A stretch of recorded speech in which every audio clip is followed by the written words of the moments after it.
नमस्ते, हमारे साप्ताहिक कार्यक्रम प्रोफेसर अभय दुबे के साथ बातचीत में आपका स्वागत है। प्रोफेसर साहब, इस समय तो मतलब मेरे हिसाब से जो सोनम वांगचुक वाला मामला है, उससे बड़ा तो कोई मामला हो ही नहीं सकता है। और ये बात मैं इसलिए कह रहा हूँ कि अ, अजीब-सी स्थिति, एक ऐसा व्यक्ति जिसने वैज्ञानिक रूप से और जो उस तरह से बहुत ही आगे देश को एक नई दिशा देने की कोशिश कर रहा था। कुल पौने 3 लाख की आबादी, उसके पिता एक एक इस देश के की सुरक्षा में उन्होंने बहुत जिया। उन्होंने आदिवासी होने के लिए उन्होंने भी अनशन किया था और उस समय श्रीमती इंदिरा गांधी ने उस अनशन में आके खुद तुड़वाया था और उनको आदिवासी का दर्जा दिया था। उसको मैं बाकी चीज़ें जो भी होता, आंदोलन होता ठीक है, गिरफ्तारी भी तक ठीक था। लेकिन आज पूरा जो ये कंट्रोल्ड मीडिया है भाजपा का, वो उनको देशद्रोही, उनकी पत्नी को और जिस तरह की वाहियात बातें हो रही हैं, वो मुझे अजीब-सा लग रहा है। मैं पहले सोनम वांगचुक से ही बात शुरू कर रहा हूँ और ये तो इनका बीजेपी का घोषित वादा था कि वहाँ पे शेड्यूल 6 में इन लोगों को लेके आएँगे। मैं इस पे एक टिप्पणी कर रहा हूँ, मेरे उसमें कई प्रश्न हैं, मैं उसके बाद पूछूँगा। अभय भाई। आनंद जी, मैं तो आपसे उल्टा ही पूछना चाहता हूँ, आपको भारतीय जनता पार्टी और उसका जो नियंत्रित मीडिया है, उससे अपेक्षा और क्या थी? देखिए, वहाँ पर एक आंदोलन हुआ। आंदोलन सरकार ने जो आश्वासन दिया था, उसको लागू करने के लिए हो रहा था। आंदोलन पूरी तरीके से शांतिपूर्ण था। लेकिन अगर उस आंदोलन की बात ये लोग मोदी सरकार मान लेती, तो उसका श्रेय पूरा सोनम वांगचुक को जाता। और मोदी जी अपने अलावा किसी को कोई श्रेय देना नहीं चाहते हैं। और आंदोलन के नेता को तो किसी कीमत पे नहीं देना चाहते हैं श्रेय। इसलिए उन्होंने उसको उनकी बात नहीं मानी और उसको वो टालते रहे। लगातार टालते रहने से फिर कुंठा पैदा होती है आंदोलनकारियों में, नौजवानों में कुंठा पैदा होती है, वो थोड़े आक्रामक हो जाते हैं। तो फिर उसके बाद इस दबी हुई कुंठा का जो विस्फोट हुआ, उसमें भारतीय जनता पार्टी का दफ्तर जला दिया गया, क्योंकि वहां आंदोलनकारी साफ समझ रहे थे कि ये तो जानबूझ के हमारे साथ शरारत हो रही है। अब उनका दफ्तर जब जला दिया गया, अब उनको मौका मिल गया उसका दमन करने का। तुरंत सोनम वांगचुक ने कहा था कि ये शांतिपूर्ण आंदोलन की विफलता है। ये शांतिपूर्ण आंदोलन को जानबूझ के विफल किया गया है, विफलता नहीं है, जानबूझकर उसको विफल किया गया है। तो ये पूरा इस तरीके से पूरा ये एक तरह का प्रपंच है जो इन लोगों ने रचा है। और वो आंदोलनकारी हिंसा के उसमें चले गए। आपको ध्यान होगा कि जब संपूर्ण क्रांति आंदोलन चल रहा था और जेपी नौजवानों की छात्रों की सभाओं को संबोधित कर रहे थे, तो उसमें से अचानक एक मीटिंग में लोग अचानक जोर से क्रांति के और संघर्ष के और हथियारबंद संघर्ष वगैरह के नारे लगाने लगे। जेपी ने बहुत नाराज होकर कहा कि आपके आंदोलन को पल भर में कुचल दिया जाएगा, आप कुछ भी नहीं कर पाएंगे। तब फिर वो चुप हुए। लेकिन अब सवाल इस बात का है कि सोनम वांगचुक वहां बहुत प्रभावी हैं, बहुत लोकप्रिय हैं और मैं भी उनकी बड़ी प्रशंसा करता हूं। बहुत सराहनीय व्यक्ति हैं और सरकार उनके साथ जो कर रही है वो घोर अन्याय है, झूठ बोल रही है, एक झूठा नैरेटिव चलाया जा रहा है।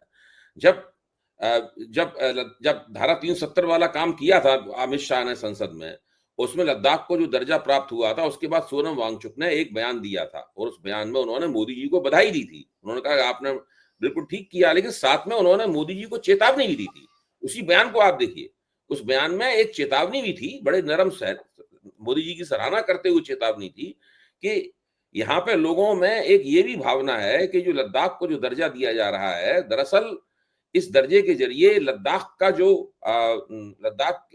जो एक प्राकृतिक समृद्धि है, उस समृद्धि का किस तरीके से दोहन किया जा सके उद्योगपतियों के लिए और कारपोरेट पूंजी के लिए। लोगों को ये भी डर है कि कहीं ऐसा ना होने लगे।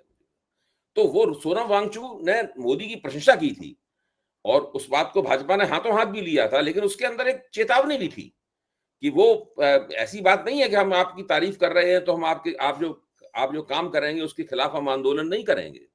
और वो हुआ भी।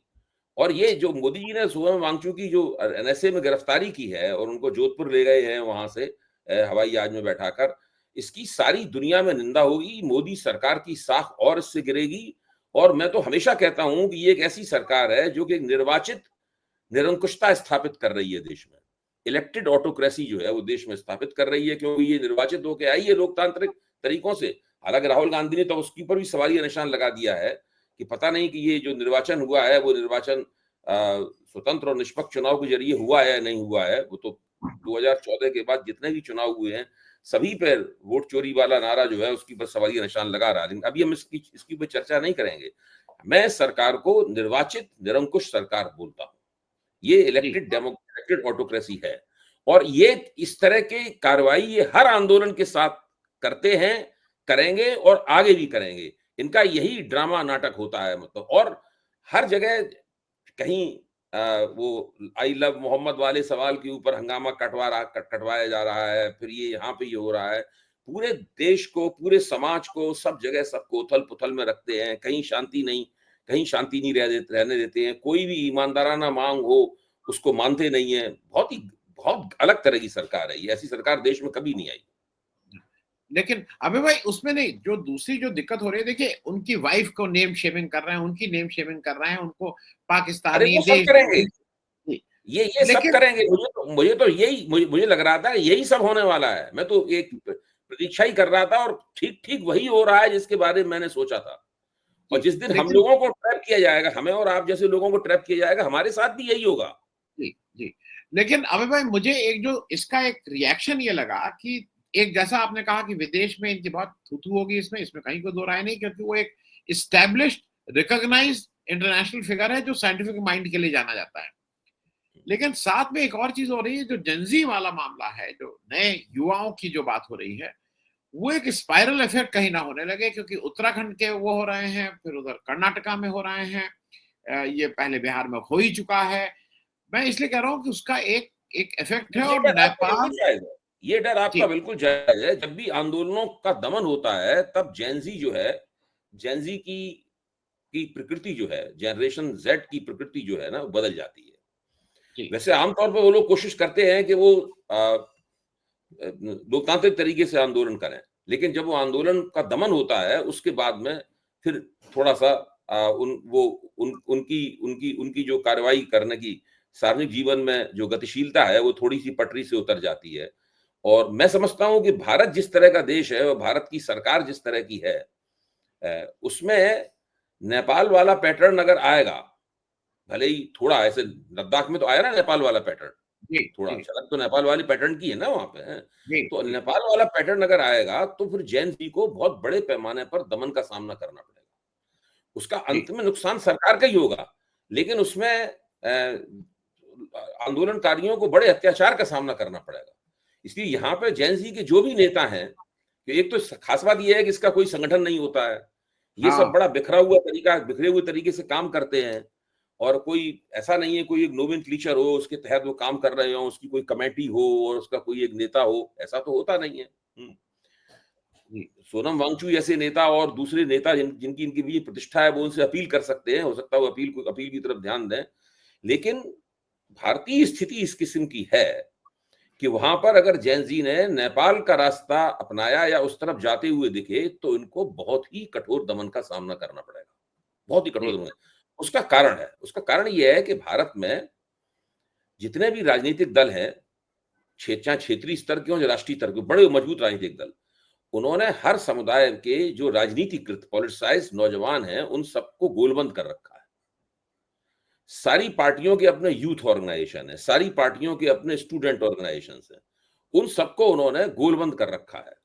तो उसमें क्या होगा कि जेनजी वाले लोग जो हैं, वो थोड़ा सा अकेलेपन के शिकार हो जाएंगे, और फिर उनको विदेशी प्रभाव कहकर उन सबको बहुत बुरी तरीके से कुचला जाएगा, और एक बड़ी लोकतांत्रिक दुर्घटना इस देश में घटित होगी।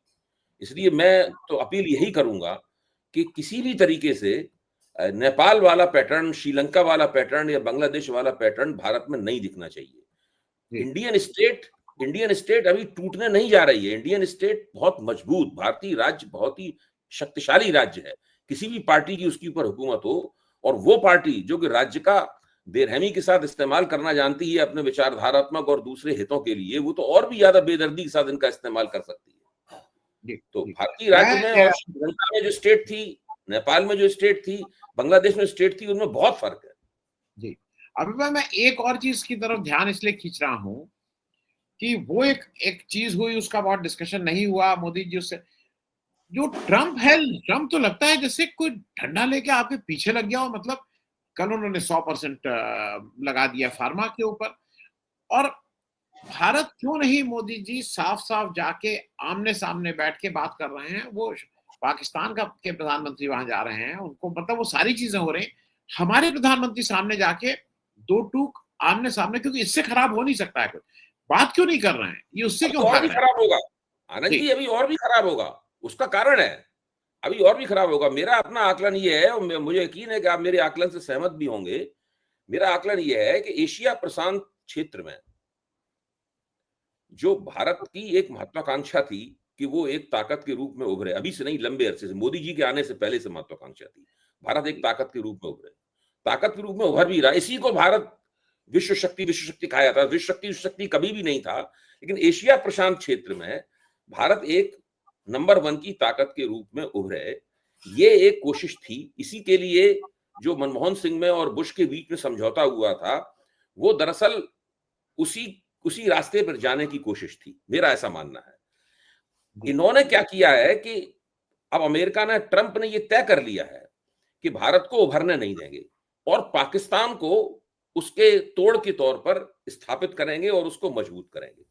अब वहां पे अमेरिका का बेड़ा भी पहुंच गया है कराची की बंदरगाह में। जी, हाँ, मतलब वो ये जो 1971 में बांग्लादेश युद्ध के समय जो हो रहा था, उससे भी ज्यादा बुरी स्थिति है जी, इस वक्त। इस वक्त जी, उससे भी ज्यादा बुरी स्थिति है और उस वक्त तो इंदिरा गांधी बहुत जुझारू किस्म की महिला थी, तो उन्होंने अमेरिका की नहीं चलने दी। जगजीवन राम रक्षा मंत्री थे, इंदिरा गांधी प्रधानमंत्री थी, उन दोनों ने मिलकर नहीं चलने दी अमेरिका की। मोदी जी तो बहुत दब्बू किस्म के प्रधानमंत्री हैं। उनका 56 इंच का सीना वाला बिल्कुल एकदम जुमला है, जिस तरह वो बिल्कुल फर्जी किस्म का, कुछ कुछ 56 क्या, मतलब 56 इंच क्या, वो मेरा मानना है 56 मिलीमीटर का भी सीना नहीं है उनका। जी, तो जी। और ये उनकी स्थिति है। तो बिल्कुल अभी देखिए, अभी फार्मा पे 100% लगा दिया उन्होंने, ट्रंप ने, और बिल्कुल पाकिस्तान को उठा के अपने कंधों पे बैठा लिया है। जी, और पाकिस्तान के दोनों हाथों में लड्डू हैं। एक हाथ में चीन का लड्डू है और एक हाथ में अमेरिका का लड्डू है। जी, जी, चीन और अमेरिका एक दूसरे से बड़े होड़ कर रहे हो, लेकिन पाकिस्तान को दोनों सपोर्ट कर रहे हैं। आप देखिए, पाकिस्तान को भारतीय मिसाइलों के प्रहार से बचाने के लिए ट्रंप ने अपनी तरफ से संघर्ष विराम की घोषणा कर दी है। और चीन, पाकिस्तान भारत के सामने टिका रहा, इसलिए टिका रहा क्योंकि चीन का एयर डिफेंस सिस्टम उसके पास था। तो इस वक्त पाकिस्तान तो बहुत ही, पाकिस्तान की बल्ले बल्ले है। जी, जी, हाँ, और ये मोदी जी की दूरंदेशी का, इनकी विदेश नीति में दूरंदेशी नाम की कोई चीज है नहीं। जी, पहले से किसी भी चीज का, किसी परिस्थिति का कोई पूर्वानुमान लगा नहीं पाते हैं। जिसको अर्थशास्त्र की भाषा में, स्टॉक मार्केट की भाषा में हेजिंग कहते हैं, वो हेजिंग के बारे में जिन्हें कुछ, वो डिप्लोमेसी के क्षेत्र में हेजिंग के बारे में जिन्हें कुछ पता ही नहीं है। तो ये इनकी स्थिति है। जी। अबे भाई, मैं एक इम्पोर्टेंट उस पे आऊँ, उससे पहले मैं एक व्यक्ति का नाम इसलिए ले लूँ क्योंकि जब 71 की लड़ाई होती है तो इंदिरा इंदिरा जी और जगह, मैं एक ये भी मानता हूँ कि हमारा एक बहुत ही स्ट्रॉन्ग विदेश मंत्री स्वर्ण सिंह थे, और स्वर्ण सिंह हम्म, ने भी उसका जो जो एक स्ट्रांगली, जब रशिया जाके, यहाँ जाके उन्होंने उस विदेश नीति को सँभाल के रखा था। बिल्कुल ठीक कर रहे हैं। जी, और मैं इन्होंने असल अगली में, इन्होंने क्या किया, आप आपकी बात ही जोड़ रहा हूं, इन्होंने क्या किया कि जब ये तीसरी बार इन्होंने शपथ ली, तो इन्होंने अपने आप को नियुक्त कर लिया कि ये रूस यूक्रेन वार खत्म कराने के लिए जाएंगे। तो इन्होंने सबसे बड़ी मूर्खता ये की कि ये यूक्रेन चले गए और जाके उन्होंने गलवैयां डाल दी जेलेंस्की के। इससे क्या हुआ कि रूस जो भारत के साथ रहता था हमेशा, वो खिलाफ तो नहीं हुआ लेकिन अनमना हो गया। उसके अनमनेपन के कारण जो है, अब रूस भी इनके साथ नहीं खड़ा हुआ है। मैं ये नहीं कह रहा हूं कि भारत विरोधी हो गया है? लेकिन वो अनमनापन आ गया ना, जो भारत के साथ एक नजदीकी और गर्मजोशी थी, वो खत्म हो गई। अनमनेपन का मतलब ही ये है कि गर्मजोशी खत्म हो जाती है। तो अब इनके साथ कोई भी नहीं है। चीन इनके जी, खिलाफ है। अ, अभी देखिए, अब संघाई सहयोग उसमें गए थे बैठक में, जैसे ही वहां से आए, उसमें पाकिस्तान को जो आतंकवाद विरोधी उनकी कमेटी है, उसका चेयरमैन बना दिया उसने। जी, और मैं इतनी इतनी बड़ी चपत थी मोदी के ऊपर, मोदी की विदेश नीति के ऊपर, और भारत की तरफ से उसकी कोई प्रतिक्रिया नहीं है, चुपचाप बैठे हुए हैं बिल्कुल। मैं अबे भाई एक एक बिल्कुल एक नए विषय पे करूँ क्योंकि उस पे किसी का ध्यान नहीं है। मुझे एक ज़रा ये बताइए कि मुझे ऐसा लग रहा है कि एक जगह रंग में भंग पड़ गया है, और मैं रंग में भंग ये कह रहा हूँ, 2 अक्टूबर को विजयदशमी है, और विजयदशमी के दिन आरएसएस के 100 साल पूरे हो रहे हैं। मुझे उम्मीद ये थी 1 साल पहले कि पूरा देश जो है वो आरएसएस मतलब ये हाफ पैंट ही वापस पहन के, काली टोपी लगा के मोदी जी से लेके सब लोग घूमने लगेंगे। वो कहीं नज़र ही नहीं आ रहा है। मैं आपको ईमानदारी बताऊँ, मतलब कहीं लग ही नहीं रहा है कि आरएसएस का कुछ है। तो रंग में भंग किसने डाल दिया? मोदी जी ने उसमें रंग में भंग किया कि देश की ऐसे ने किया, कि राहुल गांधी ने किया, कि इनके अपने आचरण ऐसे है कि इनका रंग में भंग हो गया? हुआ क्या है आरएसएस एकदम ये से? बात आपकी सही है। मुझे भी लग रहा है कि काफ़ी इनका जो जश्न है 100 साल पूरे होने का, बड़ा लो की किस्म का जश्न है। जी, मतलब काफ़ी बुझा-बुझा सा जश्न है इनका। मुझे उम्मीद थी कि कोई बहुत बड़ा किस्म का कार्यक्रम करेंगे, जैसा कि अयोध्या में हुआ था ना, राम जन्मभूमि की प्राण प्रतिष्ठा पे हुआ था राम मंदिर की। जी, उस लेवल का कोई कार्यक्रम होगा जिसके अंदर देश भर का सारे बड़े-बड़े बुद्धिजीवी और बड़ा जितना भी पूंजीपति है, वो सब लोग आएँगे, विदेशों के लोगों को लाया गया, लेकिन ऐसा सब नहीं किया गया। शायद उसके पीछे मुझे लगता है कि उनकी जानी-बूझी योजना है, वो नहीं चाहते कि इस संघ की जो 100 साल पूरे होने पर जश्न मनाया जाए, उसमें सरकार की कोई खास भागीदारी दिखाई पड़े। मुझे जी, ऐसा लगता है। वो ये चाहते नहीं है कि सरकार की भागीदारी दिखाई पड़े। सरकारी साधनों से इस काम को ना किया जाए, सरकारी लोग उसके अंदर बहुत सक्रिय होते हुए ना दिखाई दें, ऐसा ये चाहते हैं, मुझे ऐसा लगता है। दूसरी बात इसके अंदर ये एक एक दूसरा इसका पहलू ये भी है कि राष्ट्रीय स्वयंसेवक संघ ने पिछले दिनों विधानसभा चुनावों के जो श्रेय लिया है की जीत का, है? तो ये कहीं न कहीं उसको संतुलित भी करना चाहते हैं। वो चाहते हैं कि थोड़ा हम दूरी दिखाई सत्ता से हम थोड़ी दूरी रखें। और दूसरा एक और है, जबकि सरकार से जो इनकी नज़दीकी है, इन्हीं की सरकार है, इन्हीं की सरकार है, उससे इनके जो संगठन है, जैसे कि वनवासी कल्याण आश्रम है। अब कल ही जब मैं वनवासी कल्याण आश्रम पे एक नई जो किताब छपी है कमल नयन चौबे की, जब मैं उनके साथ जी, एक कार्यक्रम कर रहा था, तो उन्होंने बताया था कि वनवासी कल्याण आश्रम इतना शक्तिशाली संगठन है कि उसका नेता जब चाहता है तब नरेंद्र मोदी से मिलने चला जाता है। और नरेंद्र मोदी से उसकी बातचीत होती है उसकी। और नरेंद्र मोदी बाकायदा उसको समय देते हैं। और वनवासी कल्याण आश्रम जब चुनाव होता है तो झारखंड में हो, छत्तीसगढ़ में हो, उड़ीसा में हो, तो आदिवासी प्रश्न के ऊपर वो जिसको कहते हैं उसी को टिकट मिलता है। वो जिसको वीटो कर देता है उसका टिकट कट जाता है। मतलब भारत के 9% आबादी, 9% आदिवासियों की आबादी है, उसमें भाजपा जो कुछ करती है, उसमें दरअसल वनवासी कल्याण आश्रम का ही अंतिम निर्णय होता है। ये जी, स्थिति है। और भी जी, कई ऐसे संगठन हैं, जो कि भारतीय जनता पार्टी की सत्ता को बनाए रखने में बहुत महत्वपूर्ण भूमिका निभा रहे हैं। तो संघ और भाजपा दोनों एक-दूसरे से गुथे हुए हैं, सरकार भी मिल गई है, लम 11 साल हो गए हैं सरकार को और पूरी पूरी तरीके से एक-दूसरे से गुथे हुए हैं। इसके बावजूद मुझे लगता है कि रणनीतिक रूप से ये लोग चाहते हैं कि बिल्कुल वो उनका जो जश्न है, वो सरकारमय ना दिखाई पड़े। जी, जी। अ, अबे भाई एक बिल्कुल नई, मैं ज़रा उसपे भी इसलिए आ जा रहा हूँ क्योंकि वो भी ज़रा मैं आपसे एक चीज़ समझ लेना चाह रहा हूँ। एक चीज़ और हुई है, आज़म खान साहब छूट के निकले हैं और मैं इस बात को इसलिए ला रहा हूँ क्योंकि मुझे ऐसा लगता है कि आज़म खान साहब के ऊपर चर्चा होनी चाहिए, मीडिया उनको स्पेस नहीं दे रहा है। उत्तर प्रदेश के एक एक नेता थे जिनके साथ मेरे हिसाब से बहुत ज्यादती हुई और उनके जो ऊपर जो केसेस लगे हैं वो 111 केस को मैंने एक सरसरी तौर से देखा। बकरी चोरी, रास्ते में धरना प्रदर्शन जिसमें उनको सजा भी हो गई, मतलब हाईवे रोका तो उसमें सजा हो गई। कुछ इस तरह के उनके ऊपर ना एक कोई ग्रीवियस क्राइम एक भी नहीं है। हत्या का, रेप का, मतलब डाके का, इस तरह का कोई केस नहीं। यही सब केसेस जो धरना प्रदर्शन किसी भी आंदोलनकारी के होते हैं वो केस लगाए राजनीतिक गए। किस्म के जी, मैं सिर्फ ये कह रहा हूँ कि आज़म खान जब निकले तो ये बहुत हुआ कि वो अमित शाह ने उनको इसलिए छोड़ा है कि भई बीएसपी में जाओ या उसमें। लेकिन आज़म खान, ये साफ दिखाई दे रहा है थोड़ा अनबने हैं सपा की तरफ से। अखिलेश का एक बड़ा कार्यक्रम निकला है, सब जगह निकला है कि 8 तारीख को जा रहे हैं, इतने बजे एयरपोर्ट पहुँचेंगे, डिटेल प्रोग्राम निकला है, इतने बजे जहाज़ उड़ेगा, इतने बजे नीचे उतरेगा, इतने बजे गाड़ी में बैठेंगे, इतने बजे गाड़ी का दरवाज़ा खुलेगा। एक अखिलेश ने डिटेल प्रोग्राम दिया है। 8 अक्टूबर को जाएँगे। मेरे हिसाब से 77 वर्ष के हो गए हैं, बहुत से लोग इनको मान रहे थे कि, लेकिन मुझे अभी भी लगता है कि एक चुनाव ये जो अगला आ रहा है उत्तर प्रदेश में, उसमें आज़म खान की एक अहम भूमिका होगी और कुछ लोग ये मान रहे हैं कि वो इंडिया गठबंधन के ही दायरे में रहेंगे। उसपे आपको क्या लगता है कि Azam Khan will be a मैं फैक्टर? भी मैं भी इस आकलन से सहमत हूँ। देखिए, समाजवादी पार्टी को जिस तरह से उनका साथ देना चाहिए था, मुझे लगता है कि ठीक-ठीक जो आज़म खां की अपेक्षाएँ थी और हम लोग जिस तरह समझते थे, उस तरह तो साथ नहीं दिया। ये तो बिल्कुल स्पष्ट है। दिया, साथ दिया, कई बार बयान भी दिए और भी मदद भी की होगी मेरा मानना है, लेकिन उस तरह से साथ तो नहीं दिया। क्योंकि उत्तर प्रदेश में जो सरकार है इस वक़्त बीजेपी की, वो विशेष रूप से एक दमनकारी सरकार है।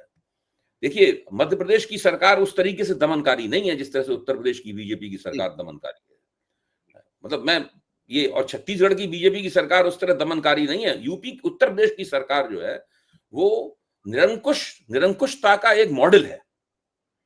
ऑटोक्रेसी का वो एक मॉडल है और उस मॉडल को बहुत से लोग शौक में आ गए, कभी-कभी कांग्रेसी भी उसको उसका अनुपालन करते हुए देखे जाते हैं। ये अपने आप में बहुत अफ़सोस की बात है और उस दमन को आज़म खां को बहुत झेलना पड़ा है। आपने खुद ही बताया अभी जैसे तो उसमें जितनी जोश और खरोश के साथ में समाजवादी पार्टी को उनके पीछे खड़ा होना चाहिए था, नहीं खड़ी हुई और एक तरह से उन्हें उनके हाल पर छोड़ दिया गया।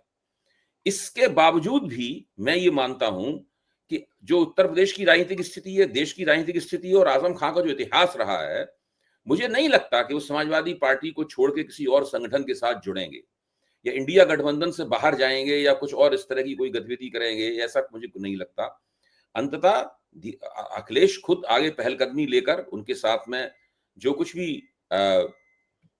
शिकवे शिकायत हैं, अगर दो नेता बैठ जाते हैं तो और पुराने पारिवारिक संबंध है उनके, मैं तो खुद अपनी आंखों से देखा है मुलायम सिंह जी और उनके बीच में, तो वो मेरे ख्याल से वो चीजें दूर हो जाएंगी और ये बात सही है कि अभी एक पारी तो वो विधानसभा चुनावों की खेल सकते हैं, इतनी शक्ति और सामर्थ्य उनके अंदर है।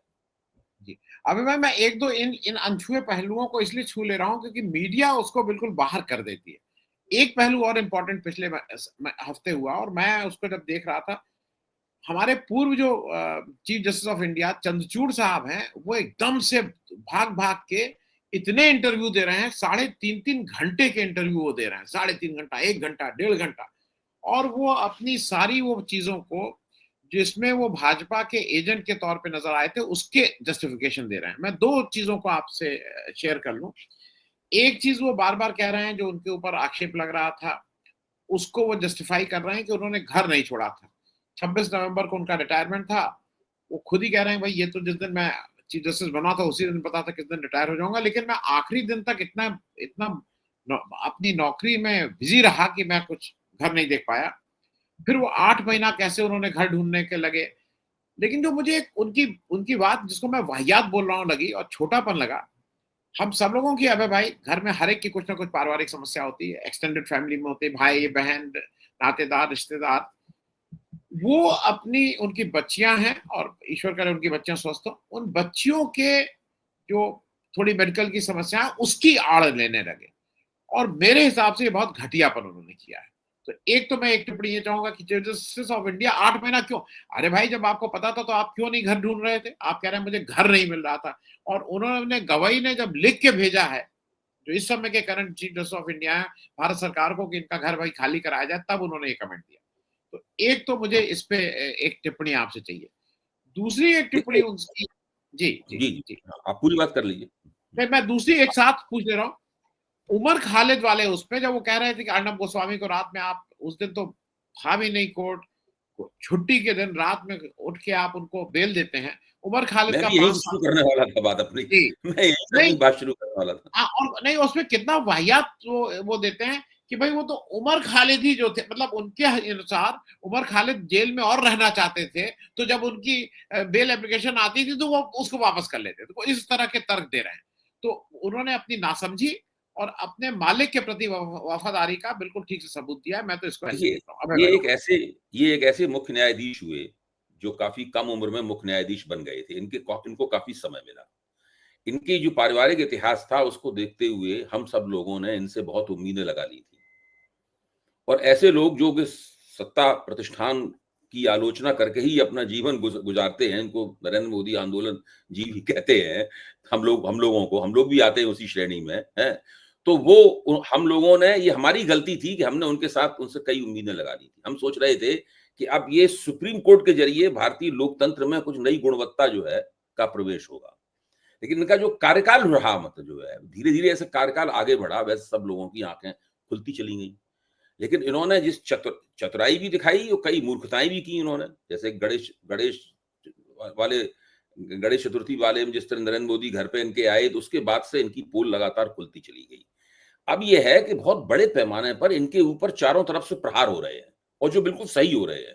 अभी जो कैरवा में छपा हुआ है, आप देखिए उसको, जो लेख है आप उसको देखिए, तो इनकी जो जुडिशियल कलाबाजियां थी, इन सब की जो है पोल खुल रही है। किसी भी मुख्य न्यायाधीश के कार्यकाल की इस कदर निर्मम समीक्षा नहीं हुई है जितनी इनके कार्यकाल की हो रही है। इसलिए इन्हें बचाव में जगह जगह लंबे लंबे इंटरव्यू देने, मुझे ऐसा लगता है इसीलिए इन्हें बचाव में लंबे लंबे इंटरव्यू देने पड़ रहे हैं। और अब जिसे कहते नहीं कि आदमी मुसमुसा जाता है, सिटपिटा जाता है आदमी है, उसे लगता है कि अरे ये क्या हो गया, मुझे तो ये उम्मीद नहीं थी इस तरीके से हर चीज बूमरैंग कर जाएगी, उछल के मेरे मुंह पे ही आ गई आएगी। ये इनके साथ हो रहा है, और जो मैं समझता हूं बिल्कुल ठीक हो रहा है। जी जी जी। एक बाइबल, मैं धार्मिक व्यक्ति नहीं हूं, लेकिन बाइबल की एक बड़ी सुंदर कहावत है कि व्यक्ति जानता नहीं है, लेकिन हमेशा उसके पाप उसको रिविजिट करने आते हैं।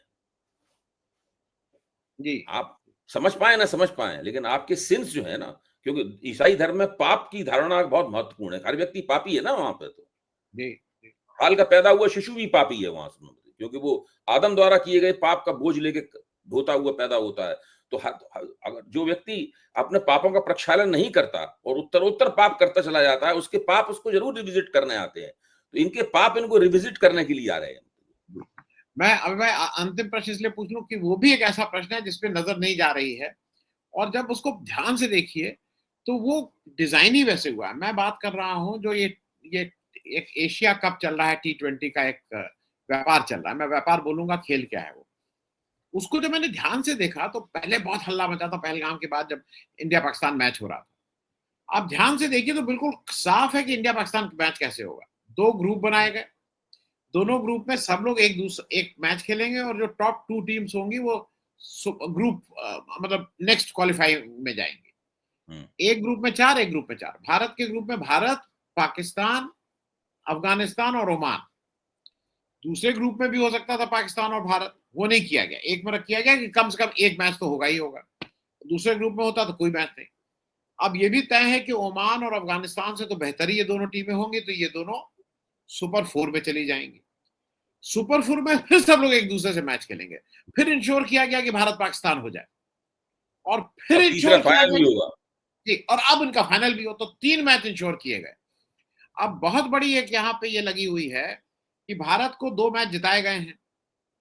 जिस बैकग्राउंड से जय शाह साहब आते हैं, उस बैकग्राउंड से ये है कि तीसरा मैच जो है, क्योंकि सटोरिये ख्याल में मैच खिलाते हैं, मैं बिल्कुल कन्विंस हूँ। तीसरा मैच सटोरियों के हिसाब से बहुत से लोगों का मानना है कि पाकिस्तान को जीतना ही जीतना है, क्योंकि अब स्टेक्स लगाई जाएंगी उल्टी। इधर कुछ लोगों का कहना है कि नहीं, बीजेपी अब ये, क्योंकि बीजेपी ने तो ये बताया कि प्लेयर के थ्रू, कि वो जो प्लेयर लोग हैं उन्होंने उनसे बयान दिलवाया गया कि हमने पहलगाम का बदला लिया। अरे भाई, इतना ही बदला लेना था प्लेयर लोगों से। मेरा आह्वान है प्लेयर से, जय शाह से, बीसीसीआई से, कि इसका जितना पैसा है वो राहत कोष में दे दो। वो हिंदुस्तान की राहत कोष में सार्वजनिक रूप से कह दो कि मैं बिना एक पैसे के हम लोग खेल रहे हैं दुबई में, बड़ा तुम्हें राष्ट्र प्रेम है। तो ये झूठ बेईमानों का है। मैं इस पे एक छोटी टिप्पणी चाहता हूं। और देश में कहीं कोई हलचल नहीं, पहले में हलचल मची, उसके बाद भारत की छीछा लेदर है। वहां के प्लेयर जो है वो दिखा रहे हैं कि कैसे रफाल उड़ रहा है और कैसे हम उसको शूट कर रहे हैं। ये वहां पे कर रहे हैं, कोई आदमी बंदूक करके उधर ट्रिगर दबा रहा है उनका प्लेयर। भारत की वहां पे भी छीछा लेदर हो रही है। मैं इस पे एक टिप्पणी चाहूंगा। देखिए, ये तो एक ऐसा विषय है जिसके ऊपर कभी लंबा कार्यक्रम भी किया जा सकता है कि किस तरीके से जो क्रिकेट का प्रतिष्ठान है, उसको अमित शाह के परिवार ने कैप्चर किया, और सौरव गांगुली जैसे लोगों को आईसीसी का चेयरमैन नहीं बनने दिया गया है, और जय शाह ऐसे व्यक्ति को बनाया गया जो 2 ठीक से वाक्य भी नहीं बोल पाता है, मतलब जो है जय शाह चलने फिरने के वो पूरे तौर तरीके देखिए क्या स्थिति उनकी होती है। तो मैं ये कह रहा हूं कि इसके ऊपर अलग से एक शोध करके और किसी खेल पत्रकार को बैठा के इन लोगों की खाल उधेड़ी जा सकती है, जो कि उधेड़ी जानी चाहिए। मेरा मानना यह है कि ऑपरेशन सिंदूर के बाद अब ये दूसरा लगातार मौका है जिसमें भारतीय जनता पार्टी के जो समर्थक हैं, उन समर्थकों के हृदय में इसको लेकर काफी बेचैनी पैदा हुई है। पहले तो ट्रंप ने जो संघर्ष विराम की घोषणा की, उससे बेचैनी पैदा हुई थी। और अब ये भारत और पाकिस्तान के बीच में जो मैच हुआ है और बार-बार मैच जो हो रहा है, अब तीसरा मैच फिर होगा, उसको लेके भी उनके हृदय में बड़ी बेचैनी पैदा हुई है। तो ये कभी भी ऐसा नहीं होता था। मोदी जी को जो वोट नहीं मिलते थे, वो नहीं मिलते थे, लेकिन उनके समर्थक उनको वोट देते थे। भारतीय जनता पार्टी के निष्ठावान समर्थकों के दिमाग में ये सवाल पैदा, ये दूसरा लगातार सवाल पैदा हुआ है। ये करके इन्होंने भले ही कितना पैसा कमाया हो, जो भी इन्होंने अपनी गोटी लाल की हो, लेकिन मुझे पक्का यकीन है कि इन्होंने राजनीतिक रूप से अपना नुकसान किया है। और ये नुकसान अगर यही इनका रवैया रहा तो लगातार बढ़ता चला जाएगा और जल्दी ही मैं मानता हूं कि कोई उत्साही पत्रकार इस पूरे मामले का भंडाफोड़ भी करेगा। जैसा कि अभी आपने कहा कि कहीं वो तो नहीं हो रहा, बैटिंग वैटिंग का तो पूरा मामला नहीं चल रहा है, सटोरिये तो नहीं सारी चीज नियंत्रित कर रहे हैं। और दूसरे जो अमित शाह का परिवार है उसने जिस तरीके से कंट्रोल किया है उसमें कहीं ना कहीं कांग्रेस जिस तरीके से सत्ता क्रिकेट प्रतिष्ठान में शामिल रहती थी राजीव शुक्ला वगैरह के जरिए जो है वो इन सब लोगों की एक मिली भगत चल रही है। जी जी जी। ये क्रिकेट से सलवा जुडूम मिली भगत का परिणाम था ना, उसी तरीके से ये भी सब पूरा मिली भगत का परिणाम है। जी जी जी। बहुत बहुत शुक्रिया, थैंक यू सो मच अभय भाई बातचीत करने के लिए। थैंक यू, जी धन्यवाद। नमस्कार।